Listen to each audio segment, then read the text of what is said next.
Welcome back.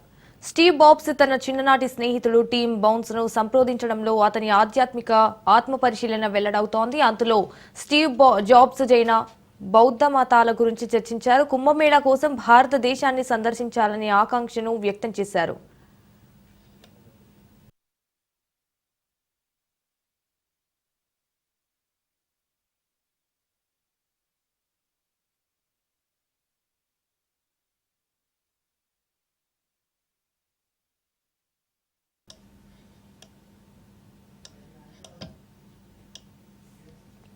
జీవితమే నమ్మకం, నమ్మకమే విశ్వాసం. సనాతన భారతదేశంలో హిందూయిజం ఎంతగానో వీరాజిల్లుతున్న సమయంలో ఇండియాను ఆక్రమించిన బ్రిటిషర్లు మన దేశంలో క్రైస్తవ మతాన్ని వ్యాప్తి చేశారు. దీంతో మత మార్పిడి జరిగింది. కానీ సనాతన హిందూ ధర్మం 500 ఏళ్ల క్రిందటే ప్రపంచవ్యాప్తంగా పలు దేశాలను ఆకర్షించింది. తాజాగా ఆపిల్ సంస్థ వ్యవస్థాపకుడు స్టీవ్ జాబ్స్ అందరినీ ఆకట్టుకున్నారు. అయితే ఇండియాలో జరిగే కుంభమేళాలో పాల్గొనాలని కోరికకు సంబంధించిన లేఖ వేలంపాటలో కోట్ల రూపాయలు పలికింది. మొత్తంగా మన సంప్రదాయాలు, ధర్మాలు ప్రపంచ దృష్టిని ఆకర్షించేలా చేశాయి.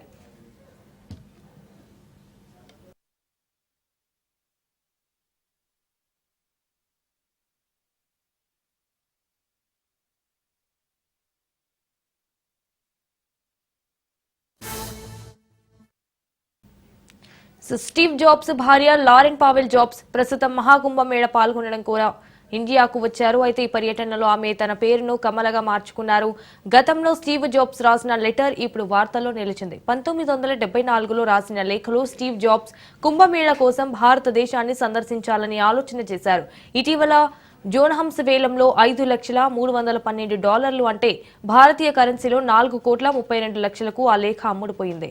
స్టీవ్ జాబ్స్ 19వ పుట్టినరోజుకు కేవలం ఒక రోజు ముందు ఆయన లెటర్ రాసినట్లు తేలింది.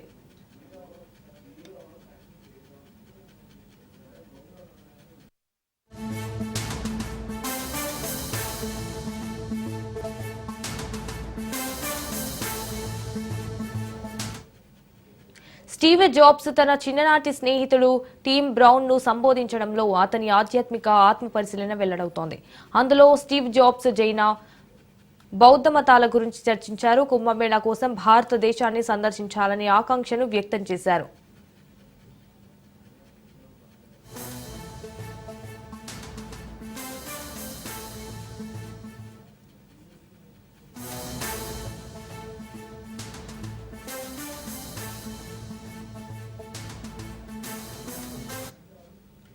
స్టీవ్ జాబ్స్ మొదట ఉత్తరాఖండ్లోని నీమ్ కరోలి బాబా ఆశ్రమాన్ని సందర్శించాలని అనుకున్నాడు. నైనిటాల్కు చేరుకోగానే నీమ్ కరోలి బాబా అంతకుముందు సంవత్సరం మరణించినట్లు తెలుసుకున్నా అక్కడ ఆశ్రమంలోనే ఉండి నీమ్ కరోలి బాబా బోధనలు విన్నాడు. ఆ సమయంలో స్టీవ్ జాబ్స్ భారతదేశంలో 7 నెలలు గడిపాడు. ఆ సమయంలో సంస్కృతి, ఆధ్యాత్మికతలో పూర్తిగా మునిగిపోయాడు. ఇండియా నుంచి అమెరికాకు తిరిగి వెళ్లినప్పుడు ఆయన ప్రవర్తనలో పూర్తి మార్పును స్టీవ్ తల్లిదండ్రులు ధృవీకరించారు. పరివర్తనలో మార్పు స్పష్టంగా చూశారు. అయితే గుండు చేయించుకోవడంతో పాటు ఇండియాలో లభించే చేనేత వస్త్రాలతో పాటుగా కాషాయ వస్త్రాలను ధరించారు. ఆధ్యాత్మిక ప్రయాణంతో ఆయన చూసిన కోణాలను, ఆయన వేషభాషలు కళ్ళు కట్టుకుని